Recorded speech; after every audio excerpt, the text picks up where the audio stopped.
Welcome, everyone, to the L7C podcast. We are back with the final section of the 2023 Anime Element Tournament. We are on the Earth Division. This is the last spot for the final four. We already got three. We got the Fire Division, Yamamoto. We got Jim B from One Piece. We got Laxus from Fairy Tail. Only one spot left in the final four. And then next week, you will hear the final four in championship. So we got the crew. We got Byron, Andrea, and Niki individually. Byron, how you doing today, man? I'm doing good. Can't complain. Awesome. Andrea, how are you doing today? I'm doing good despite a wild day at work, but I'm good. Niki, how are you doing today? Man, we doing good now that we got food and water in me. Say less. Say less. Well, guys, let's get into it. There is just, again, one spot left. We are at the Earth Division. Niki, when you look at this Earth Division, as we're going to go through it, what were some of your thoughts when you saw some of these matchups? Half of these people are scrubbish. Mm-hmm. Oh, That's what I thought. Half of them were scrubbish. I'm sorry to say it. Mm-hmm. But nah, the second rounds were kind of tough. I'll give them that. The second round matchups were the toughest. But those first rounds, I didn't do any research. I just literally looked and I was like, okay, they're winning, and they're winning. Fair enough. Andrea, Byron, did you guys have any thoughts about this Earth Division? That is the last division of the tournament.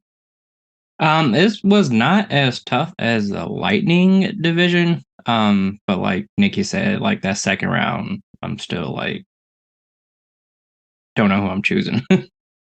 Andrea? I'm just a little lost in the sauce for this division because I don't recognize most of these characters. I haven't watched most of these shows, so I'm just a little like, we'll see how it goes. I do think it's pretty obvious who would win in most of the first rounds. Mm-hmm. But I could be mistaken. I could be giving, a show a little bit or their universe a little bit more props than they deserve. So I am going to be piggybacking off of y'all for the most part. So please allow me to not go first. Fair enough. You already know I'm going first. Oh, that's true. Thank God. Oh. Probably not, because Andrea said don't allow her to go first, so she's probably going to go first. All right, tradition. Byron goes first. Captain first. So before we do start, because Niki, you said this one wasn't as hard as the other divisions. What was the hardest? What were the hardest? Like, if you had to rank hardest to weakest to do, which divisions was the hardest for you? It would go for me. It was lightning, Mm-hmm. then fire, Mm-hmm. and last was water. And I mean, this one is definitely last, but like out of those three, it was lightning, fire, water. Okay. Byron? Yeah, I agree. Lightning, fire, water. Okay. Andrea? I agree as well. It's kind of funny, just for thing. Our lightning one was the shortest of the three we've already done. I know. Really? We all seem to like kind of really Mm-hmm. agree more so, even though it was the most difficult for us. And I think that's why. Yeah, so Byron, as I was doing something, which I'll announce at the end of this thing. So the lightning one, and this is with like the intro and outro with the podcast, it was only 36 minutes combined. Wow. And then water, which had all six of us, was only 40 only. It was 41 minutes. Now, the fire one, the very first one, that was almost an hour. Yeah.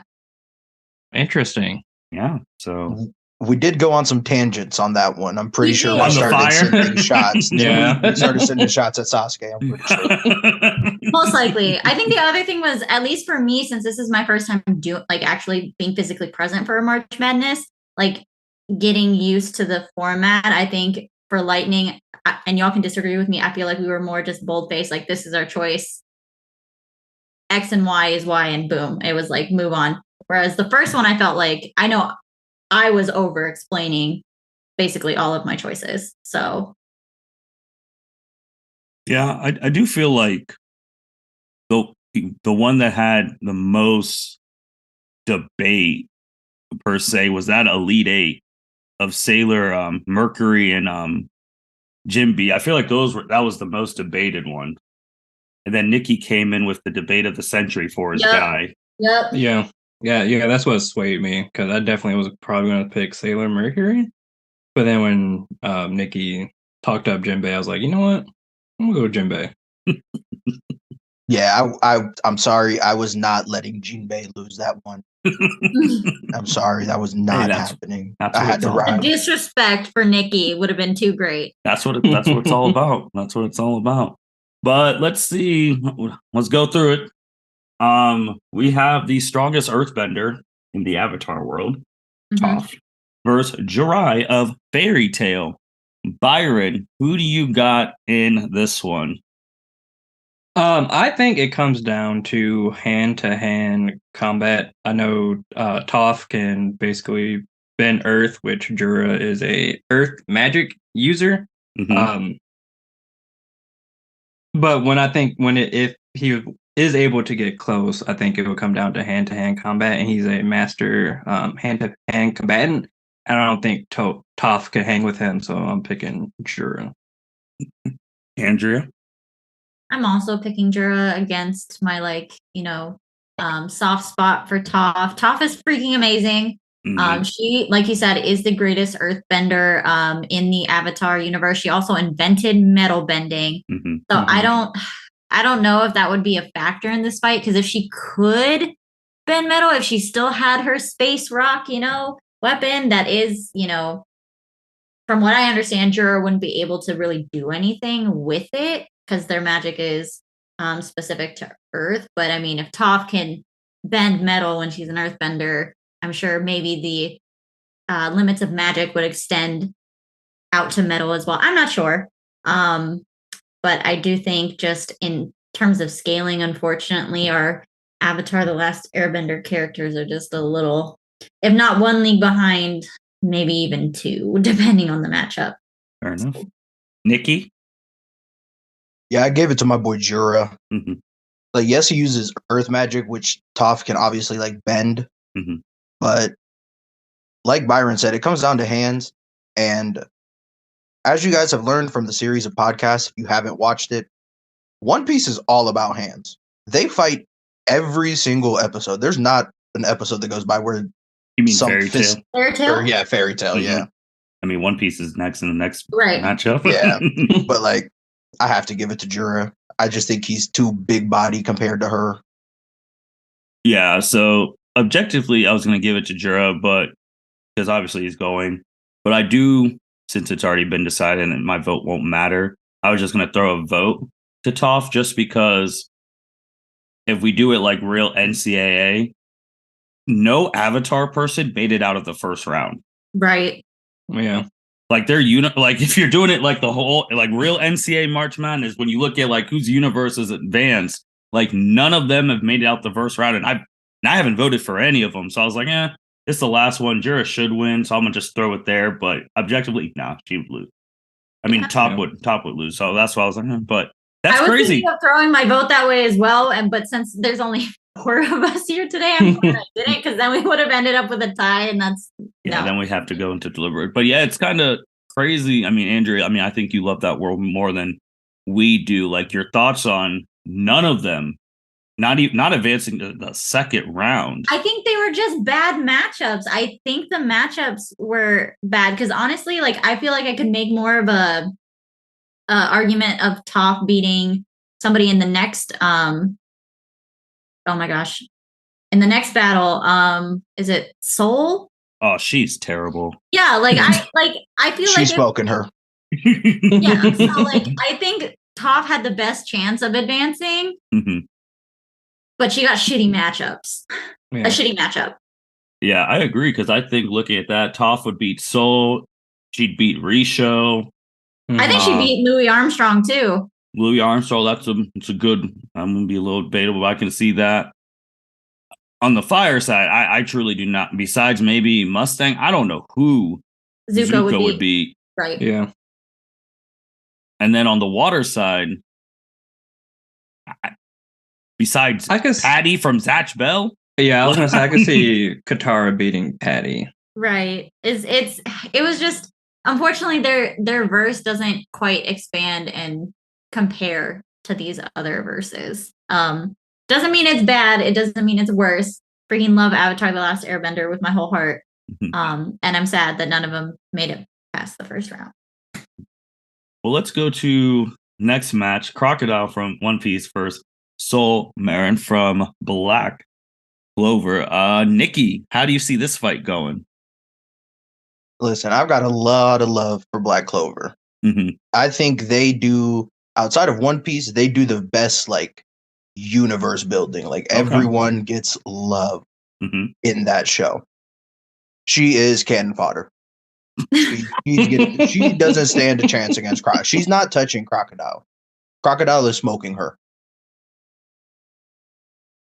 Andrea? Again, I know basically nothing about both of these shows, but kind of reading the general synopsis and how One Piece just seems, at least so far, like outside looking in, just seems to be just top tier across the board, even if they aren't like a main character. So my general vote was going to be for Crocodile. Byron? Yeah, I'm picking Crocodile too. He can turn his body into sand, which is awesome. And then, according to the One Piece fandom wiki, he has a secret hook that's made of poison. They show it in the show. On the show, okay. And as far as I know, Soul Marin is probably not resistant to poison, so I got Crocodile winning this one. I agree. I mean, I think that's way too much for her to handle. Also, she's brash. She rushes into battle. I mean, Niki, you gotta have to explain why she just like hates men, because that's literally on her biography. Yeah, she's in the all-woman squad. There's some backstory on her. I'm pretty sure there's like a valid reason why she hates men, but she's just a part of the all-woman squad. And like her captain is one of those like anti-men, but she's in love with Asta's captain, my boy Yami. Shout out Yami. So like, yeah, I don't really care for her, so I couldn't touch it. And then one of Crocodile's accolades, no matter when it was, I mean, he has a win over the main character of that show. He has a win over Luffy. He's got 2 wins. 2 wins. Oh yeah, they fought like 3 times in the Alabasta arc. Wow. And he only won because Luffy, main character plot armor. Like that show would have been over if Luffy doesn't have main character plot armor. Gotcha. You got Louis Armstrong from Full Metal Alchemist versus Diane, 7 Deadly Sins. Niki, I know you do like 7 Deadly Sins. Am I right? I do. I've seen all 6 seasons. How are you feeling about this matchup with Diane in the? Is this the first person from Seven Deadly Sins? I think so. Yeah. She's the only one that has like. No, we had Guilt Thunder. We had Guilt in the lightning. Oh yeah, I forgot Guilt Thunder in the night. Yeah. So Niki, how you feeling about this matchup? I love both these shows. Full Metal's in my top 5 of all time animes, but I'm gonna give it to Diane strictly because 1, she's a giant. 2, she's got a wider range of spells than what Louis can generate with his transmutation circles and stuff like that. Like this is another one of those where just like Avatar The Last Airbender, like Full Metal doesn't compare to some of these other universes. So I had to give it to my girl Diane. That is a good point as well, because Full Metal also has not made it out of the first round. That's a good point. The Avatar thing. Good on you. Andrea? I am also not familiar with 7 Deadly Sins. I've seen too many clips of the main character being a little too pervy for my taste, so I'm just like, no, thank you. Meliodas? Yes. Anyway, and I love Full Metal Alchemist. It is, like Niki said, also in my top 5 or top 10. I've never officially ranked my favorite shonen anime, but like I adore it. However, even within their own universe, Louis Armstrong was taking some L's during the show. So I'm guessing, I do know that Diane is probably one of the more prominent like side characters. So based on that fact, I kind of was leaning towards Diane anyway. But Niki's, reasoning is like, yep, okay, I backed the right horse. All right, cool. Enough. Byron. I also have Dion taking this one. She is a giant who has a giant ass hammer, and she can basically use creation magic, which can basically move the earth. So I got her taking this one. Oh, I don't disagree. It's just a wrong matchup for Mr. Armstrong. I mean, I personally don't even think Diane is that sweet. But again, like we've talked about, matchups matter. Mm-hmm. And then this one, all right, let's just get this out of the way. Pika's beating Risho. That's easy. Yeah. Yes. Bro, I had to look up who Risho was again.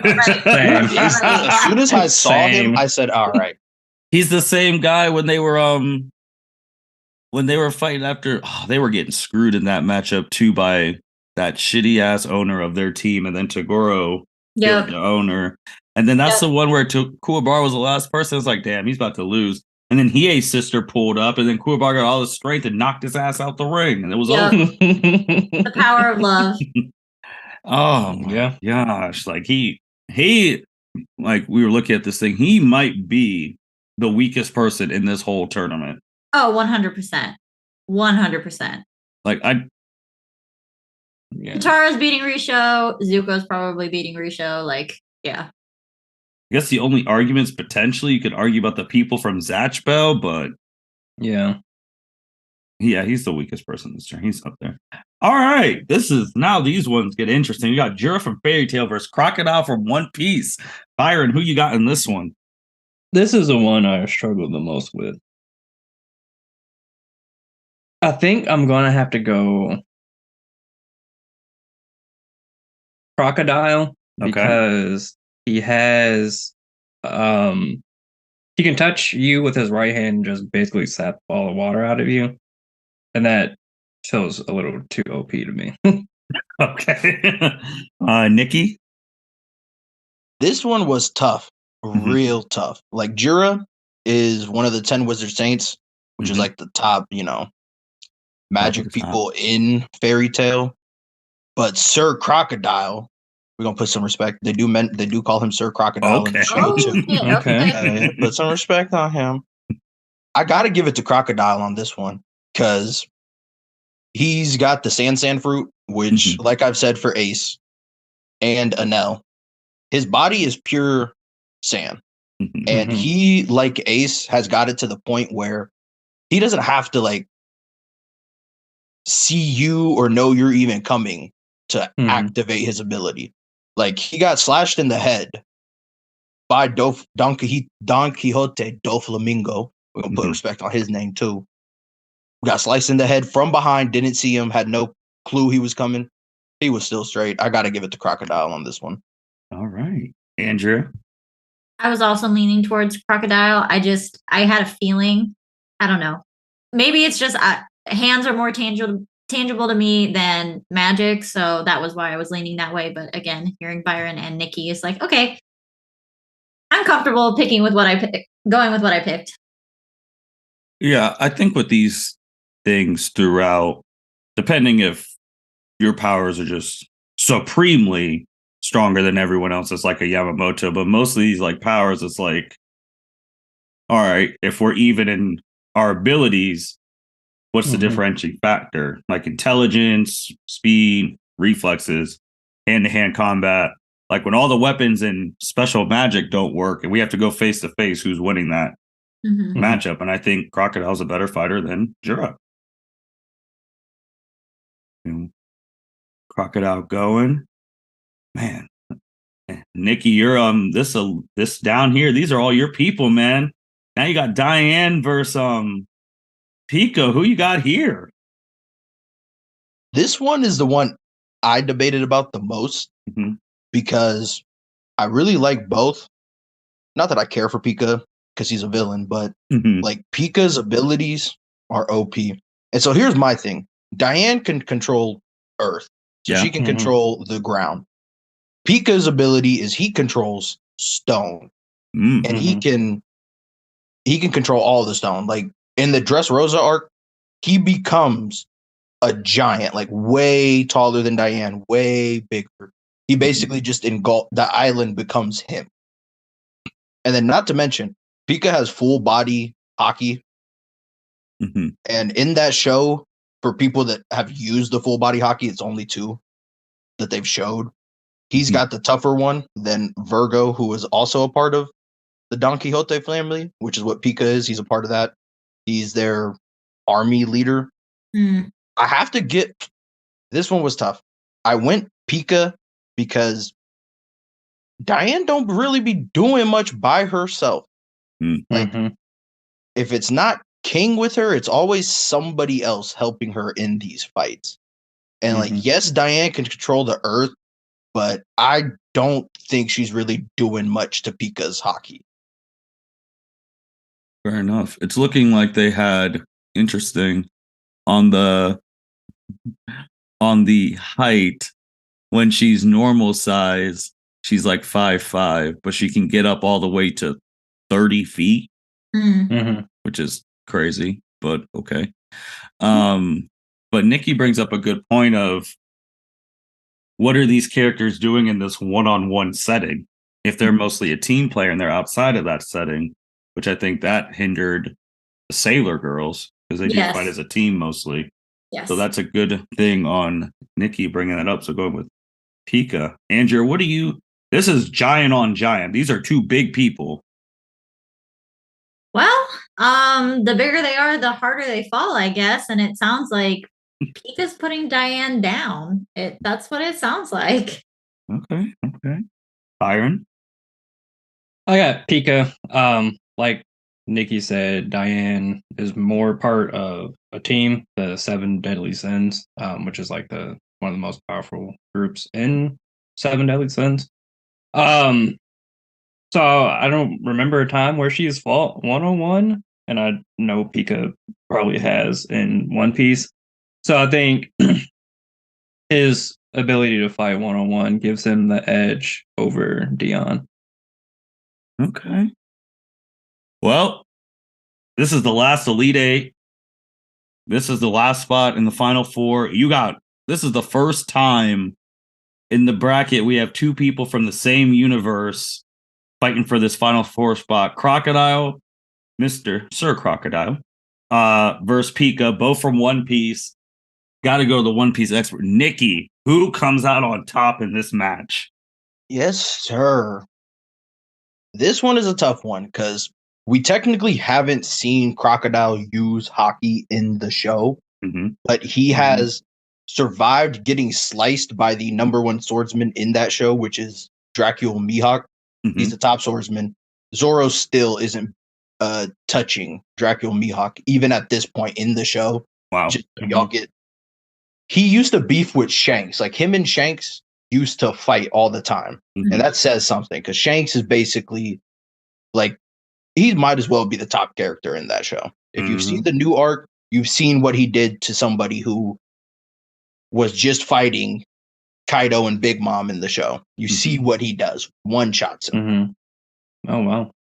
So, like, Crocodile's got them hands. He's fought all of the top people in Marineford, which is the arc where he survives the slashes from Dracula Mihawk, who has his sword is hockey, basically. Like, he forged his sword into a black blade. That's how strong his hockey is. Didn't cut Crocodile. So that shows that Crocodile does have hockey. And if you're privy to the manga, not many people are, obviously, 1079 just dropped. So wow. You see that Crocodile is a real player. He's a real player. His bounty, he's one of 10 people they've shown that has over $1 billion bounty. Damn. In that show, like, spoilers, sorry. I have to give this one to Crocodile because I think he can fight with Pika. Like, Pika's got the stone fruit, but Crocodile has the sand fruit, and Crocodile is Logia. That's the thing with Pika. He's not truly Logia. He is Paramecia. Side note. What's the difference? Because that's what I want to ask you. There's 3 types of devil fruits. There's Logia, which is basically elemental users. And they just become that element, attacks pass through them. All their attacks are based on that element. And then Paramecia, or I'll go Zoan. Zoan is animals. They can transform into whatever animal that their fruit is. And everybody has 3 forms, like their human form, their full-on beast form, and then their like man-beast form. Mhm. Chopper's an exception. We won't include him. And then Paramecia, that's just kind of all the non-elements and non-animals. So like, for example, Don Quixote do Flamingo, who is Pika's boss, who is the main character that Luffy fights in the Dressrosa arc. He has a Paramecia fruit, and he has a string fruit. And he just produces like strings basically out of nowhere. Luffy is rubber. He's a Paramecia fruit. I was about to say, like with Luffy, because I only watched like the first episode of it's like I know he had the rubber or the gum fruit, whatever. The gum fruit. The gum fruit. Yeah, he's a rubber. Okay, yeah. Got you. He's a Paramecia, and so is Pika. So like Pika's attacks can just go through Crocodile. And then Byron brought it up. Crocodile can suck the water out of anybody he touches. And then his right hook is poison. And the only reason Luffy didn't die is because Nico Robin, who was the number 2 in Sir Crocodile's Baroque Works group, she gave Luffy the antidote to survive. I have to give the dub to Crocodile because I just think he's more powerful and better than Pika is in that show. But it does come down to hockey, so you could make the argument that hockey is what truly matters. But I don't think Pika can survive Crocodile's poison and or the ability to like literally get sucked dry, basically. Fair enough. 1 to Crocodile. Byron, Captain, this is for a spot at the Final Four, man. Who you got? I mean, Niki eloquently said it. I got Crocodile. I think, like I said, I think that ability to basically suck all the water out of you is OP, and he can basically turn to sand anytime he wants. So, like Niki said, attacks will pass through him, and I don't know how you get past that. So I got Crocodile. Okay. The My Hero enthusiast, Andrea, your vote can decide this spot for the last spot of the Final Four. Who you got? I am also going with Sir Crocodile. I mean, they don't give him the title of Sir for fucking nothing. So that's where we're going. All right. And with that, Crocodile takes the last spot in the Final Four. It's all set. Got Yamamoto, Jim B, Lactus, and Crocodile. That's the Final Four. Niki, how do you feel with and looking at the Elite 8? Half of the Elite 8 was One Piece. How do you feel about that? Man, I feel good. And I know I had to get some One Piece characters through. I would have got rang out by that community if nobody from One Piece was making it. But man, these are some interesting matchups. We'll see. Spoiler, I love you, Jinbei. I don't know if he's surviving what that man is. Not a chance. No. Not a chance in hell. No. It's all going to come down to preview to next week. Crocodile versus happening. Yeah, not a chance in hell. Byron, how are you feeling about you looking at this Elite 8? You had 4 from One Piece, which is amazing. You had 2 from Fairy Tail, and then you had 1 from Bleach and 1 from Sailor Moon. How are you feeling about that Elite 8 that went to the final and then the Final Four? I mean, from just looking at the Elite 8 to the Final Four, One Piece has some very powerful characters. It gets me interested to maybe restart my journey into One Piece, but those 800 episodes is daunting. I will say, bro, you can always stop and go. I mean, whenever one of your animes aren't going, you could just hop in and then obviously to the female anime voice of the podcast, Andrea, how are you feeling then with this Elite 8 that only Sailor Mercury was the only female to make the Elite 8? I mean, it makes me sad, but out of how many female characters in shonen anime are really that on that top tier level outside of like being almost a main character. Like how many just in general, plus then when we narrow it down to like elemental users, there's not very many to even pull from. So like statistically, this is not surprising. I'm glad Sailor Mercury made it to the Elite Eight. But it's not surprising to me, and it's not like, unfortunately, I could really make an argument for the few female characters that were on here and some of the matchups that they had. You fought for Mercury though. That Elite Eight was coming down to it with her. It was. That you were her biggest champion. I will not absolutely that. I'm not gonna let a 14-year-old with a 300 IQ not make it at least to the Elite Eight. Fair enough. Since they were not on here, how differently, depending on the region, because he purposely left them off, how differently would it have been if Naruto characters were allowed in this tournament? I don't think fire changes. No, I don't think fire changes. I think with the earth, because of assuming we would put Gaara in there. Yep. That Gaara, I feel like it would come down between Gaara and Crocodile.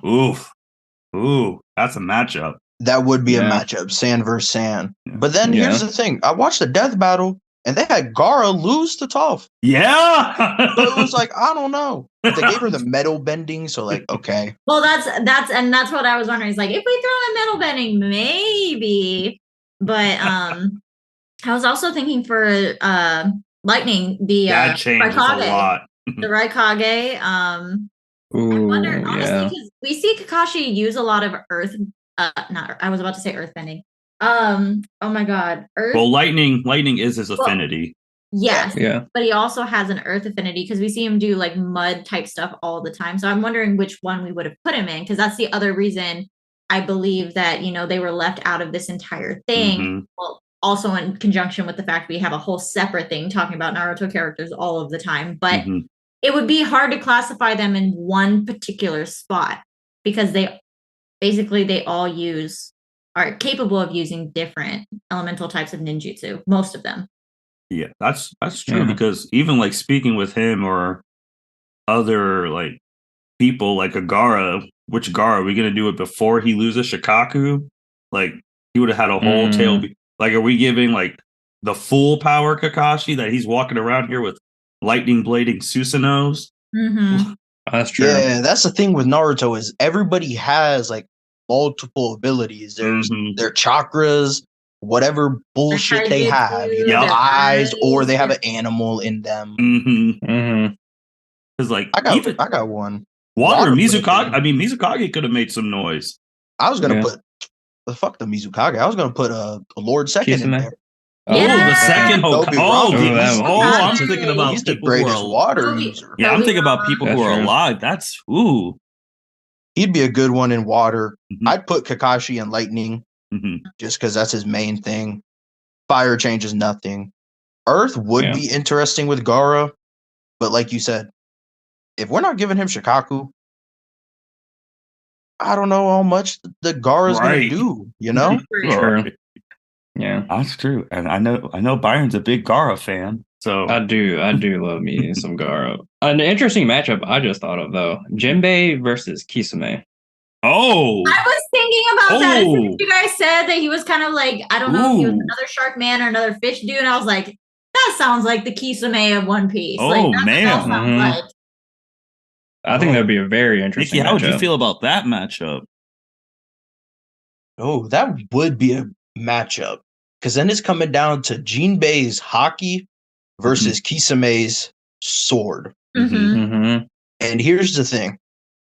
Kisame's sword won't do much against Jinbei because he's got no chakra to suck out. Yeah, right. And I mean, they tank swords and guns in that show no problem with haki, because that's the thing. One Piece is broken because of the haki. Haki trumps all in that show. Fuck your. So haki is the eyes of One Piece. Yes, the stronger haki person is always gonna win. So, that's a good matchup. But Jinbei is a fish man. Like he is.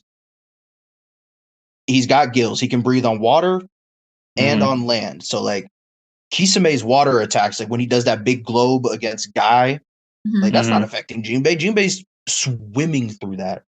And then Jinbei also has the power. Side note, he can communicate with all water animals. Like he pulls up and he summons a bunch of whale sharks. Like he himself is technically a whale shark fish man. But yeah, I got to give it to Jinbei on that one still. Just because I don't think Kisame has enough answers. Yeah. Yeah. Like his Semi-Hata isn't doing much against Jinbei's Hawk. That's a good one. So good. Like even just going back to lightning too, you throw in Killer Bee and the Raikage. I mean, I don't know how many of these people are taking a Lariat.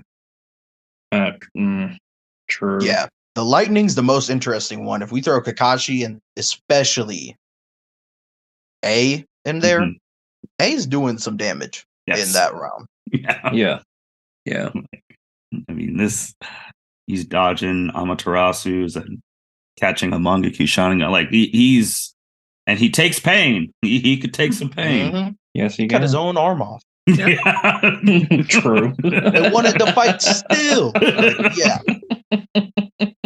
A's a real one. That's interesting. But we got the Final Four set. This is exciting. Our first anime elemental tournament. So next week, Final Four, Crown of Champion. We'll do some comments. Niki, we'll start off with you, man. As always, let us know what you think in the comments. I'm intrigued to hear it. Is anybody gonna fight my One Piece arguments on this one? Got two of them in the Final Four, man. Good on you.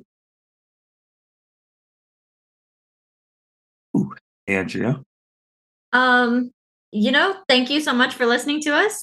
We appreciate the support. We do want to hear y'all's thoughts. Maybe you just totally disagree with us. Maybe you can think of other people that would have been added into the different elemental categories that would have shook things up, or maybe we're just not thinking of the Avatar or Full Metal universe like in depth enough to scale it properly. And I would like to know what y'all think. And again, we appreciate your support. We hope you join us next week when we crown the champion. Byron.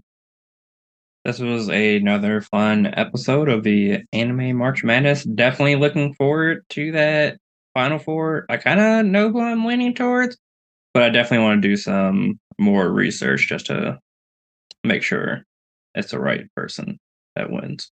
Right. Ditto to what everyone said. Thank you everyone for listening to L7C podcast. This has been a month-long journey. It's been a lot of fun, our first one doing it. We got the Final Four coming up next week in April, and then we'll see what the next anime thing is coming. I might have something I'm going to talk to the people on after this recording, get their thoughts on it, and this came from a fan's idea, so that might be our April thing to go with what goes on in April. But with that being said, this is the L7C podcast signing out. Thank you for listening to this episode of the L7C podcast. Be sure to like, rate, review, and subscribe to the channel. Follow us on all social media platforms, and we'll be talking to you guys soon. Take care.